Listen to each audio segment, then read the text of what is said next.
सामूहिक वध किया गया और व्यक्ति की आइडेंटिटी पूछ के किया गया, व्यक्ति का धर्म पूछ के किया गया और एक तरीके से एक अलग क्रूरतम अपराध है ये। तो क्रूर से क्रूरतम अपराध की सजा भी क्रूर से क्रूरतम होनी चाहिए। लेकिन हम वारदात जब भी देखते हैं तो जम्मू कश्मीर में ही देखते हैं। वो आते हैं तो कहीं ना कहीं वहां से सुरक्षा की चूक और वहां लोगों का भी चूक है, वो जो समर्थन दे रहे हैं।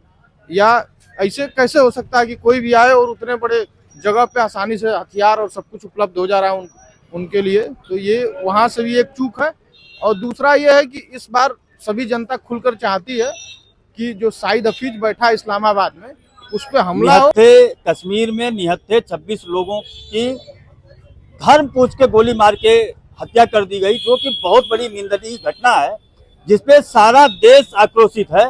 तो हम ये प्रधानमंत्री नरेंद्र मोदी का संसदीय क्षेत्र है और ये एक अड़ी है 80 की, उस पे आए हैं और कुछ लोग हमसे मिल गए। तो हमने सोचा कि इस पे ये क्या सोचते हैं, जो पहलगाम में धर्म पूछ के जो हत्या हो रही है, इस तरह की जो घटना हो रही है, इस पे इनका क्या सोचना है। वैसे तो बहुत सारी बातें आ रही हैं, कई लोग कह रहे हैं कि इसमें पाकिस्तान का हाथ है, हिंदू मुस्लिम को लड़ाने की बात है। तो आइए हम इन्हीं से जानते हैं कि आखिर क्या बात है।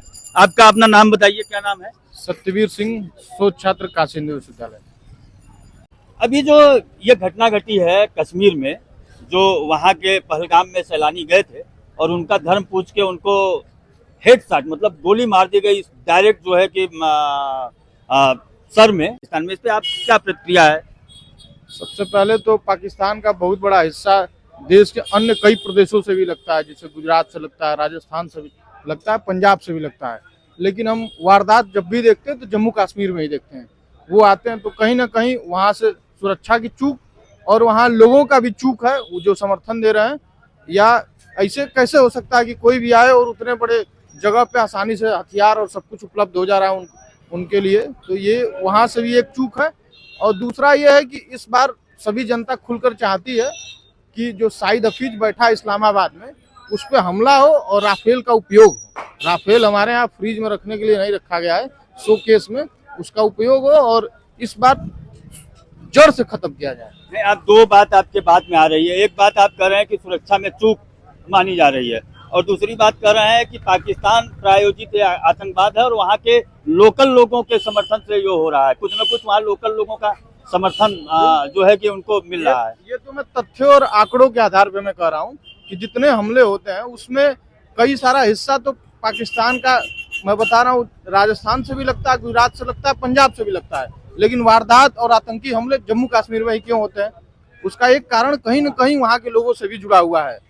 और दूसरा कारण ये है कि सुरक्षा चूक, इतना बड़ा इनपुट तो जरूर होगा ना। तो क्या आपको ये लगता है कि अभी तक कहा जाता था कि आतंकवाद का कोई धर्म नहीं होता, तो क्या आपको लगता है कि ये इस्लामिक कट्टर जिहादी सोच के कारण ही आतंकवाद पनप रहा है कि और कोई भी सोच है? ये स्पष्ट है कि आतंक का धर्म है और वो उसी के कारण ऐसा हुआ है।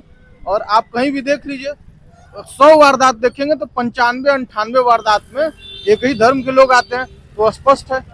तो आप मतलब अब क्या चाहते हैं? जब से 22 अप्रैल से ये घटना हुई है, लोगों को लग रहा है कि प्रधानमंत्री ने भी बिहार में जाके जो है भाषण दिया और एक ऐसा लोगों का मानना है कि उन्होंने अंग्रेजी में कुछ ऐसी बात बोली जिससे कि पूरे अंतर्राष्ट्रीय लेवल पे वो बात पहुंच जाए। तो क्या चाहते हैं कि अब क्या होना चाहिए इसमें? मैं तो चाहता हूँ प्रधानमंत्री जी का अपना कार्यक्रम हो, कोई भी कार्यक्रम तुरंत निरस्त नहीं किया जा सकता, उनकी मजबूरियां रही होंगी। लेकिन ये देश और मैं चाहता हूँ कि पाकिस्तान में जो शाहिद हफीज है उसके ऊपर हमला हो। ये क्या आपका कहना है इस घटना के ऊपर? मेरा नाम डॉक्टर समी कुमार सिंह है, पेशे से मैं अधिवक्ता हूँ और छात्र राजनीति से जुड़ा हुआ हूँ। तो ये घटना जो हुई है वो बड़ी दुखदाई है और हम इसकी घोर निंदा करते हैं और हम पूरा भारतवर्ष इससे स्तब्ध है। नहीं, स्तब्ध है तो क्या चाहते हैं कार्रवाई के रूप में? जैसे अभी कहा जा रहा है कि कार्रवाई होगी, तो क्या मतलब कार्रवाई आप चाहते हैं कि क्या हो उस पे?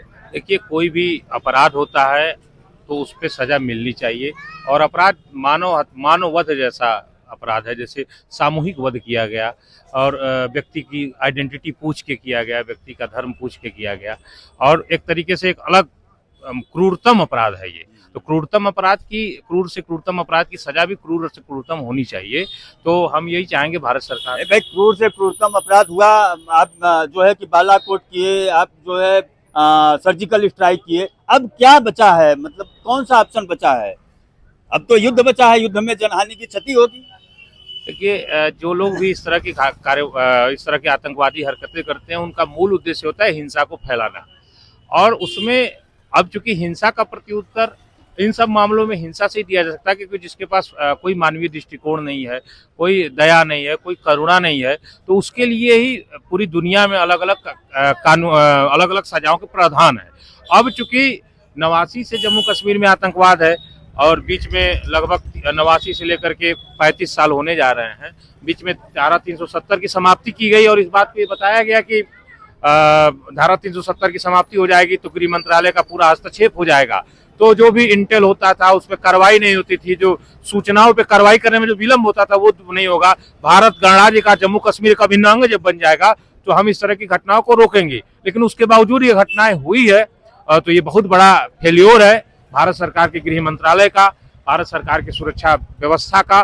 तो उस पर भारत सरकार को अब तो जो घटनाएं हो गई, अब उसके परिणाम में जो सजा देने के लिए है, और हम ये चाहेंगे कि उसमें सजा देने में हमेशा इस बात का ध्यान रखा जाए कि निर्दोष की हत्या ना हो, क्योंकि एक आतंकवादी और एक राष्ट्रवादी में एक अंतर होता है। जब राष्ट्र या कोई राज्य जब इस तरह का कोई कदम उठाता है तो इस बात का हमेशा ये ध्यान रखना चाहिए कि कहीं मानवता को कुचला न जाए, कहीं संविधान सम्मत विभेद न किया जाए। ऐसा है कि जब युद्ध होगा तो उसमें आम जनजीवन अस्त व्यस्त तो होगा ही, यही तो चिंता जाहिर की जा रही है। हम युद्ध करने की बात तो कर नहीं रहे हैं, क्योंकि हम ये कह रहे हैं कि जब 370 समाप्त हुआ, जब पूरा भारत का अभिन्न गणराज्य, ये तो बात है हर जगह। इजराइल की इतनी बड़ी एजेंसी है, मोसाद चूक हो गया, हमास ने मार दिया 1200 लोगों को, मान लीजिए चूक हो गया, ये घटना घट गई। इस तरह की घटना जो है कि मतलब अत्याचार का अंत है, इस तरह की विभत्स है, उसके पास शब्द नहीं है। अब इसके बाद क्या करना चाहिए? आप पढ़े लिखे हैं, लॉ के छात्र भी हैं, आप रिसर्च किए हैं, ये हम जानना चाहते हैं कि अब क्या होना चाहिए। देखिए, उसमें बहुत सारे इजराइल का जो विषय है, निश्चित तौर पे मोसाद ने जो मोसाद पर हमला हुआ था और जो फिलिस्तीन के तमाम आतंकवादी संगठन, तो वहाँ राष्ट्र का विषय है।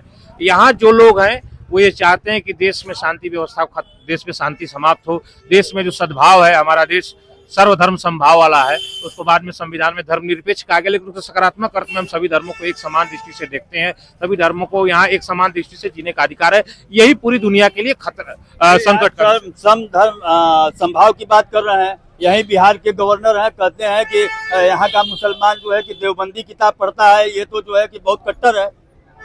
अब पता नहीं, बिहार के राज्यपाल साहब क्योंकि बड़े पढ़े लिखे माने जाते हैं, और देवबंदी का इतिहास अगर पढ़ेंगे, देखिए क्या होता है कि समय समय के साथ संगठनों में बदलाव होता है। आजादी की लड़ाई में जहां तक मुझे याद है 1857 के बाद देवबंद ने, जो अगर इस देश में भारतीय राष्ट्रीय कांग्रेस की स्थापना 1885 में होती है और 1857 के बीच में अगर कहीं देश की आजादी की लड़ाई की बात लड़ी गई अंग्रेजों के खिलाफ, एक माहौल बनाया गया, तो देवबंदी था वो। वही तो पाकिस्तान का सेना प्रमुख देवबंदी का पढ़ा तो रहा है कि 2 राष्ट्र सिद्धांत पे जो है कि मुसलमानों का है और कलमा पे पाकिस्तान बना है, और उसी की बात तो यहाँ के भी मुसलमान उसको फॉलो करते हैं।